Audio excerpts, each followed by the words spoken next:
Ang kwentong ito ay tungkol sa isang soon-to-be bride na nawala 5 araw bago siya ikasal. Ano nga ba ang dahilan bakit siya nawala? Welcome to Tagalog Story Files. Kung ikaw ay mahilig sa mga kwentong krimen, ay huwag kalimutang mag-subscribe. Huwag din kalimutang i-on ang notification bell para maging updated ka sa mga susunod naming videos.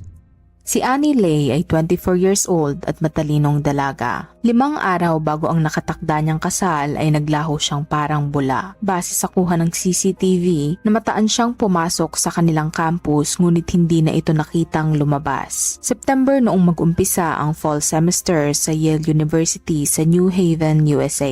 Sa pagbubukas ng bagong semester ay nag-e-enjoy pa ang mga estudyante sa mga homecoming, frat parties at mga iba't ibang palaro sa kanilang universidad dahil wala pang schoolwork sa mga panahon na ito. Ngunit ang masaya sanang pagbabalik eskwela sa Yale University na iyon ay nauwi sa trahedya nang mawala si Annie at magsimulang mag-imbestiga ang mga otoridad sa kanilang campus. Naging matunog ang balita sa pagkawala ni Annie sa kanilang university. Is something that was really horrific. The FBI continues to head up the investigation, numbering some 100 law enforcement authorities from Yale, the city of New Haven, and the state of Connecticut in an all-out effort to find Annie Lee. Everybody in the state of Connecticut and all over the country were talking about it. Naging usap-usapan ito sa kanilang lugar. Nagtulong-tulong din ng mga otoridad mula sa Yale, City of New Haven at Connecticut na umabot sa 100 headcounts para mapabilis ang paghahanap sa dalaga. Inakala ng marami na ang pagkawala niya ay isang istorya ng runaway bride. Ngunit nagtataka ang karamihan dahil kung siya daw ay isang runaway bride, bakit niya iniwan ang kanyang cellphone,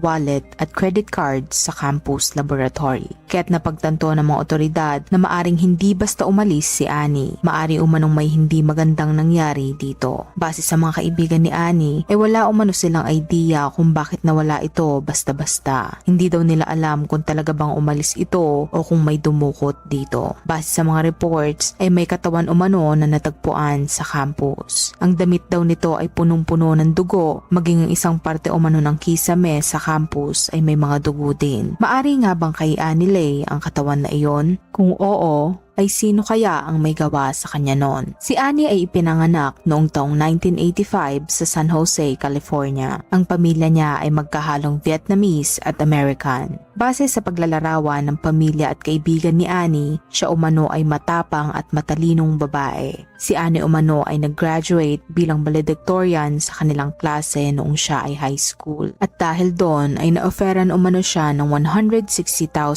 scholarship para mag-aral ng Cell-Developmental Biology sa University of Rochester sa upstate New York. Base sa mga kaklase ni Annie ay maari umano siyang maging susunod na Einstein. Si Annie ay nakagraduate sa Rochester noong taong 2007. Matapos iyon ay natanggap siya sa Yale Prestigious Graduate Program para ipagpatuloy ang doctorate in pharmacology.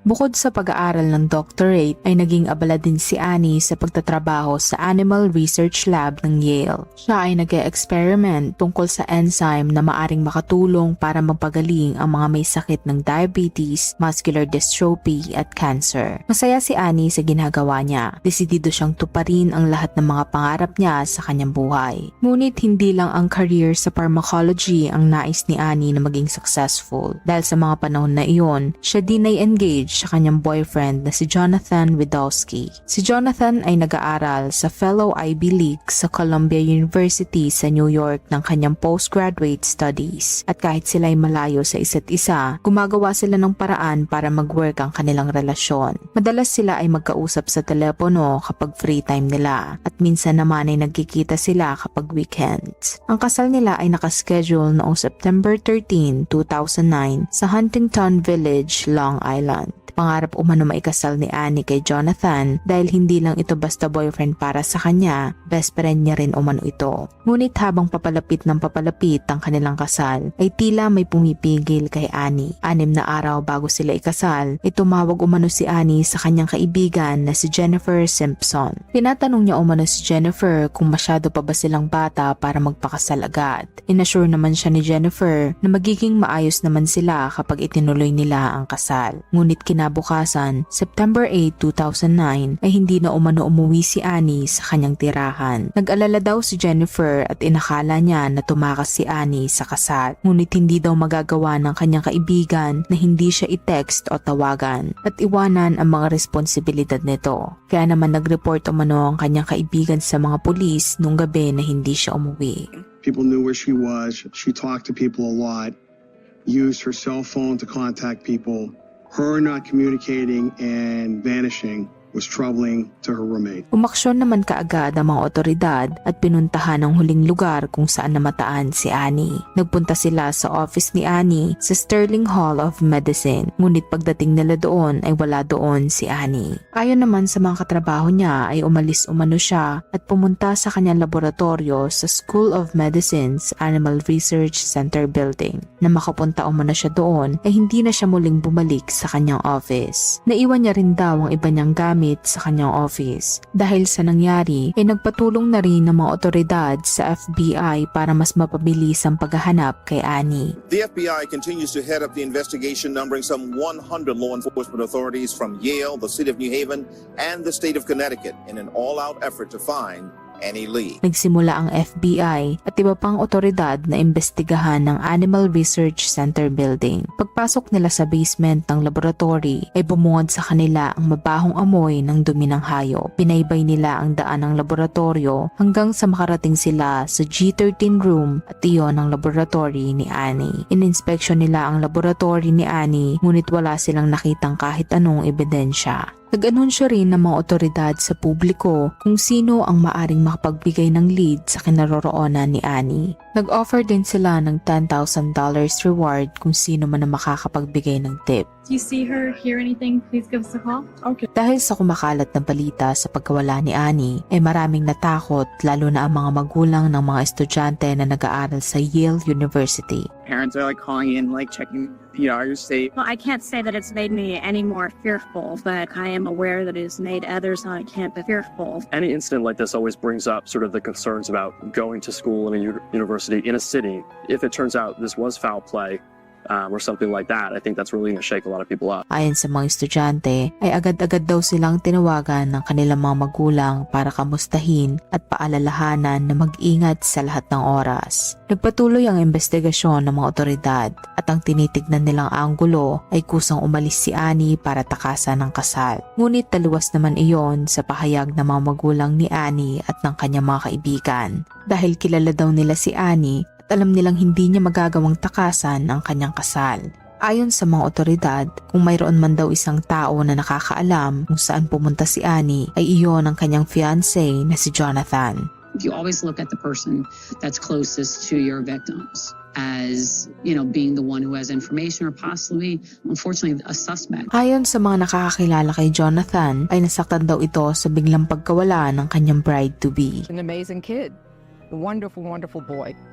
And he just must be so heartbroken. I just cannot imagine. Agad-agad namang nag-schedule ng interview ang mga otoridad para makausap si Jonathan. At nang makausap na umano nila ito, ay tinanong nila kung nasaan siya ng mga oras na nawala si Annie. Sagot naman niya na wala umano siya sa New Haven noon at nasa Long Island umano siya noong panahon na nawala si Annie. Agad-agad naman iyong verify ng mga otoridad. Bukod doon, ay sumailalim din si Jonathan sa polygraph test at naipasa niya ito. Ganun pa man, ay pinagpatuloy pa rin ng mga otoridad ang investigasyon. Di kalaunan ay nakakuha sila ng CCTV footage mula sa medical campus. Ayon sa mga otoridad, ang buong medical campus ay napapalibutan ng CCTV. Mayroong umanong halos 70 CCTV ang naka-install sa buong campus. Maging ang front at side entrance umano ng campus ay may CCTV din. Sa kanilang pagre-review sa mga CCTV footages ay namataan nila na si Annie ay pumasok sa building ng bandang 10 a.m. Ngunit dahil iisa lang ang CCTV camera sa basement kung saan naroon ang laboratory ni Annie, ay hindi nila matukoy kung ano ang nangyari habang siya ay nasa loob nito. Ipinagtanong ng mga otoridad kung sino pa ang mga taong may access sa laboratory ni Annie bukod sa kanya. At napag-alaman nila na bukod sa kanya ay mayroon pang dalawang lalaki na nakakapasok dito. At ito ay sina Larry Godfrey, isang contractor, at Raymond Clark III na isang lab lab technician. Nang tanungin ng mga otoridad si Larry, ay sinabi niya na hindi niya pa nakikita si Annie noong araw na iyon. Ayon naman kay Raymond, ay nakita niya si Annie noong pumunta siya sa laboratory ng bandang 10:30 a.m. at bandang 12:45 p.m. naman bago siya umalis. Wala naman daw umanong napansin na kakaiba si Raymond sa kilos ni Annie, kaya inakala daw nito na ayos lang ang lahat.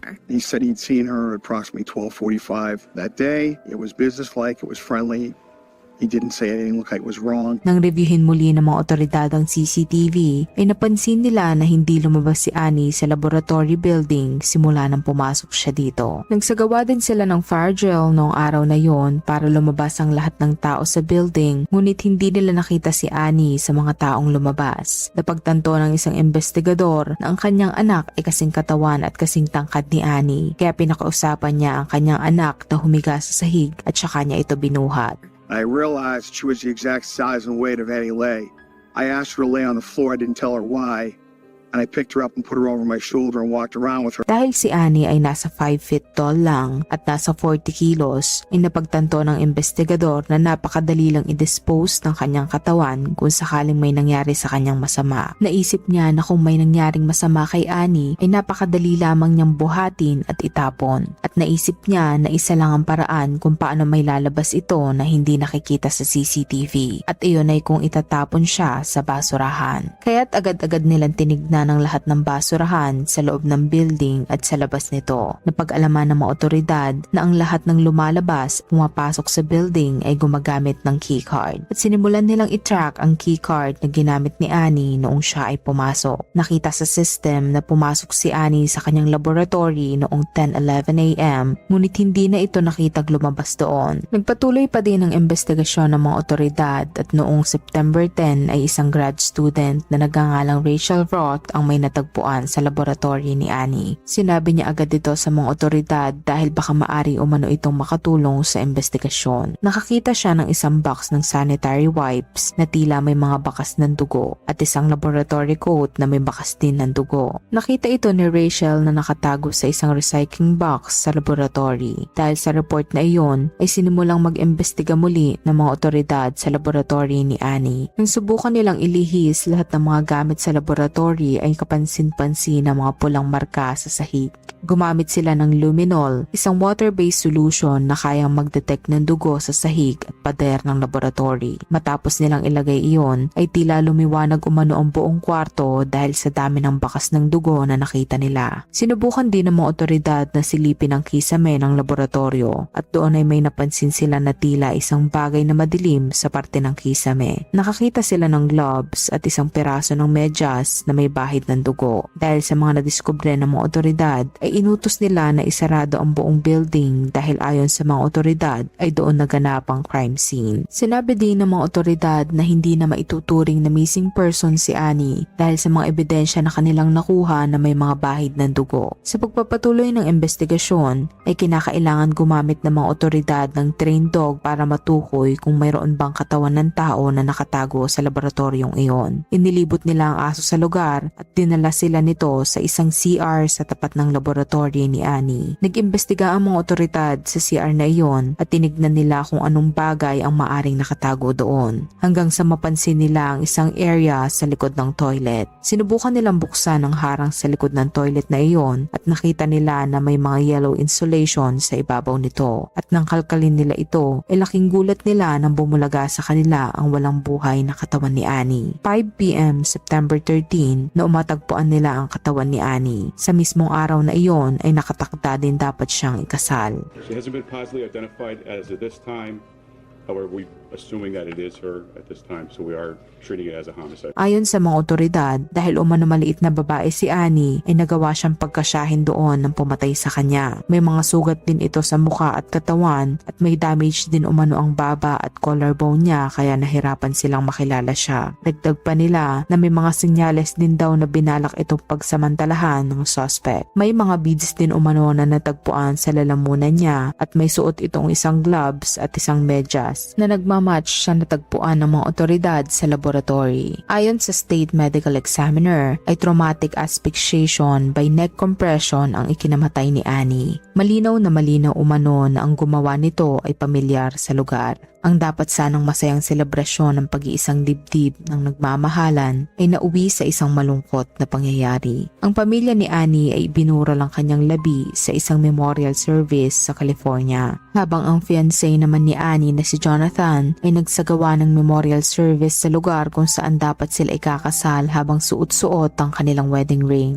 Nung gabi na matagpuan ang walang buhay na katawan ni Annie ay nagtipon-tipon ang may halos 1,000 estudyante at mga guro sa Yale campus. Ang ilan sa mga ito ay kakilala ni Annie at malapit sa kanya. Ayon sa kanila ay malungkot sila sa nangyari at inaalala na lang nila ang masasayang oras na nakasama nila si Annie. We're just, we're remembering like our happy times with Annie. This is a horrific tragedy. This shouldn't happen in the world to anybody. That this horrible tragedy happened at all is incomprehensible, but that it happened to her, I think, is infinitely more so. Inabot ng halos 5 araw ang investigasyon bago matagpuan ng mga otoridad ang katawan ni Annie. Nag-focus ang mga otoridad sa lab technician na si Raymond bilang pangunahing suspect. The search for Annie Lee's killer is apparently focused on this man, 24-year-old Raymond Clark. Dahil ayon sa kanila, ay nagsinungaling siya nang sabihin niyang nakita niyang umalis si Annie ng building. Ngunit hindi naman siya nakitang lumabas sa building base sa CCTV footage. May mga sugat din umano si Raymond sa kanyang katawan at idinadahilan nito na mula iyon sa kanyang alagang pusa. Sumailalim din si Raymond sa polygraph test, ngunit bumagsak siya dito kaya kinakailangan niya ng lawyer para depensahan ang kanyang panig. May mga kakaiba din daw sa kinikilos ni Raymond bago pa man isara ang buong building. Isa na doon ay ang maingat na paglilinis sa laboratory at sa pagtatangka na itago ang mga ebidensya. Ngunit hindi daw sapat ang mga iyon para arestuhin si Raymond ng mga otoridad. Kaya naman nag-imbestiga pa ang mga otoridad para makahanap ng mas matibay na ebidensya. Tinignan ng mga otoridad ang keycard records ni Raymond at doon nila napag-alaman na maraming beses pumasok sa building si Raymond noong araw na nawala si Annie, lalo na sa laboratory ni Annie at sa room kung saan itinago ang katawan nito. Nakita sa record na lumabas at pumasok siya ng 55 times. He had key carded in and out multiple times that day and subsequent days until we locked down the building. At nakita rin sa record sheet na noong September 8 ay mayroong RC na pangalan na nakasulat gamit ang green ink pen. Nang reviewin muli ng mga otoridad ang CCTV footage ay nakita si Raymond na nakasuot ng blue scrubs at yellow lab coat na kaparehas ng natagpuan bilang ebidensya. Maging ang footage sa entrance ng building ay nakita si Raymond na palabas bandang 10 AM para sa kanyang break. Kapansin-pansin sa footage na nakasuot ito ng scrubs na may red na tali. Ngunit sa kanyang pagbalik sa building ay iba na ang suot niyang scrubs dahil blue na ang tali noon. Sinubukan ding itrack ng mga otoridad ang mga pinuntahan ni Raymond matapos ang fire drill at namataan itong pumunta sa isang park. Nakita doon na umupo ito at tinilagay ang kanyang kamay sa kanyang muka na tila may malalim na iniisip. Ang mga ebidensyang nahanap ng mga otoridad ay malaking tulong upang makagawa sila ng aksyon. Sa pagpapatuloy ng investigasyon ay may nakita ang mga otoridad na maaaring makatulong upang matukoy kung sino ang salarin. Nakakita sila ng green ballpen at dito ay may mga naiwang DNA samples na hinala ng mga otoridad na ito ay pagmamay-ari ng suspect. Noong 10:30 PM, September 15, ay inaresto si Raymond ng mga otoridad sa bisa ng isang warrant na pumapayag para kuhanan siya ng DNA sample. Nakipagtulungan naman si Raymond at agad din siyang na-release. The Hartford Courant is reporting an anonymous law enforcement official told them police have found DNA evidence implicating Raymond Clark III in that crime. The official told the Hartford Courant that DNA was found in evidence in the ceiling and wall of the Yale laboratory where police discovered Leigh's body. Nang mates ang DNA ni Raymond, ito ay nagmatch sa mga dugo na natagpuan sa mga ebidensya tulad ng green pen, lab coat at medyas. Maging ang mga fingerprints sa mga ebidensyang ito ay nagmatch din sa fingerprints ni Raymond. Dagdag pa nila na maging ang likido mula sa pag-aari ni Raymond ay nagmatch din sa sample na nakuha nila mula sa crime scene, na isang sign na tinangkang pagsamantalahan ng biktima. Makalipas ang 4 na araw matapos matagpuan ang katawan ni Annie, September 17, ay inaresto ng mga otoridad si Raymond. Siya ay nasa kustodiya ng mga otoridad at sasailalim sa paglilitis. Ang pagkahuli kay Raymond ay naging magandang balita para sa lahat ng nasa campus. I think it's another step that's being made to close the case. I've generally feel that the entire campus relief is going to be the general emotion. I guess I'm more relieved that there is at least a suspect. Ngunit malaking katanungan pa rin sa lahat ng nakakakilala kay Annie at pati na rin sa mga otoridad kung ano ang motibo ng suspect para gawin iyon kay Annie. Motive is the big mystery of Yale student Annie Lay. Well, the only person that really truly knows the motive in this crime is the suspect. What made him do what he did? It's hard when you don't know why and what was the trigger. At dahil hindi nagbibigay ng pahayag si Raymond, ay maraming espekulasyon ang lumabas. Ayon sa mga nakakakilala kay Raymond sa laboratory, ay siya daw ay isang clean freak. Madalas daw itong magalit sa tuwing nakikitang marumi ang laboratory. May pagkakataon pa daw na naninigaw ito kapag nakikitang walang suot na shoe cover ang mga pumapasok na researcher sa lugar. Nakita din sa phone record ni Annie na nakatanggap ito ng message mula kay Raymond na nagagalit ito dahil iniwan ni Annie na madumi ang cage ng mga daga. Sa message na iyon ay nakikipag-meet up umano si Raymond kay Annie. Ayon sa mga otoridad ay maaring selos ang dahilan ng krimen. Maaring umanong nag-develop ito ng feelings para kay Annie na hindi alam ng dalaga. Kung totoo ang teoryang iyon, maari umanong kinumpronta niya ang dalaga nung pumasok ito sa laboratory. At habang sila ay nag-uusap, ay nagkaroon sila ng komosyon at napatay niya si Annie. At dahil nagpanik na siya, ay sinubukan pa umano niyang ilagay ang katawan ni Annie sa kisame dahil may mga fingerprints din na nakita dito. Ngunit hindi niya ito mailagay doon. Bago pa man siya makaisip kung saan itatago ang katawan ni Annie, ay nag-alarm na ang fire alarm kaya kinailangan niya lumabas ng building. Maari umanong agad-agad itong nagbihis ng scrubs at lumabas at naiwan ang yellow lab coat na kanyang suot. At dahil kumalat na ang mga dugo ni Annie sa room, ay inilipat niya ang katawan nito sa CR at doon niya itinago sa area sa likod ng toilet. Binuksan niya ang area sa likod ng toilet at doon isinilid ang katawan ni Annie at tinakpan ng yellow insulation. Sinubukan ding interviewin ng mga otoridad ang ex-girlfriend ni Raymond na si Jessica Del Rojo at ayon sa kanya ay mabait daw si Raymond kaya maraming nagmamahal dito. Ngunit habang tumatagal daw ay nagiging controlling ito. Maging ang damit daw na isinusuot niya at ang mga taong nakakausap niya ay pinapakailaman na ni Raymond. He was very popular. He was, a very nice guy. Everybody loved him. At nang subukan na umano niyang makipaghiwalay dito, ay sinubukan pa umano siyang pagsamantalahan ni Raymond. You say get physical. Yeah. I'm sorry, I don't want to talk about that. There are certain things the police Exactly. have requested you not to talk about. Yeah.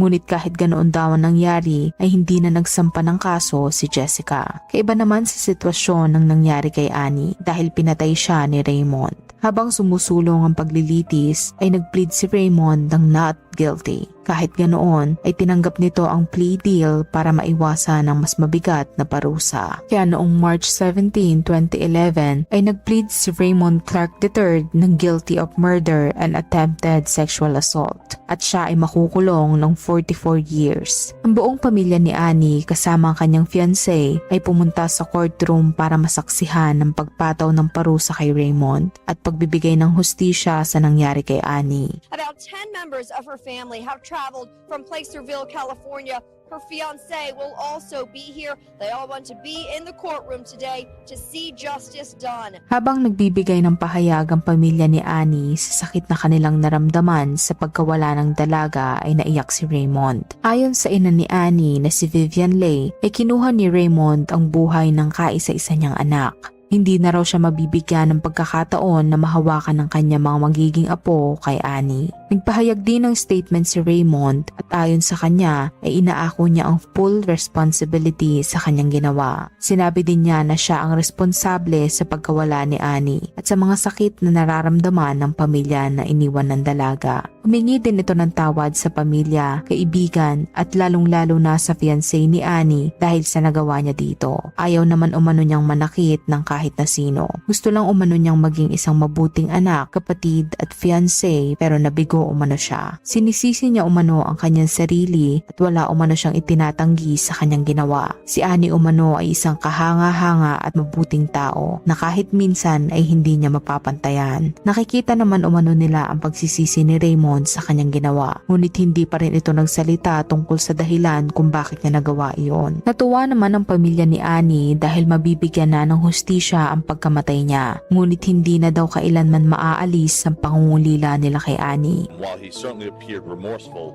he didn't provide any answers. There were no answers given as to what caused him to do what he did. Makalipas ang 2 taon ay muling in-interview ang ina ni Annie. Tinatanong siya tungkol sa kaso na isinampa niya sa Yale. Nais lang umano niya na mas higpitan ng Yale ang security para hindi na maulit ang nangyari kay Annie, kaya niya ginawa iyon. Do you hope that this suit is going to protect other women?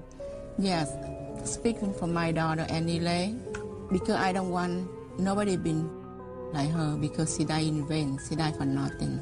Ayon naman sa attorney ng Lay's family, ay ang mga personal records ni Raymond ay sinadyang linisin o ayusin para walang makita na hindi maganda dito. Sinabi niya din na ang supervisor sa lab kung saan ito nagtatrabaho kasama ni Annie ay brother-in-law niya umano. Bukod doon, may kapatid din umano ni Raymond ang isa pang supervisor. I can't confirm that his supervisor at the lab where he worked and where Annie Lay was his brother-in-law, and also his sister was also a supervisor. Ang kaso naman na isinampa ng pamilya Lays laban sa Yale ay nasettle noong 2016 sa halagang $3 million. Nakakalungkot lang ang pangyayaring ito dahil si Annie ay napatay sa lugar kung saan siya dapat safe. Ang building na ito ay napapalibutan ng mga CCTV camera at tanging mga empleyado lang at mga researcher ang maaaring makapasok. Ngunit nangyari pa rin ang hindi inaasahang krimen. Sa tingin mo, ano kaya ang dahilan ni Jonathan kung bakit niya nagawa ito kay Annie? Comment down below.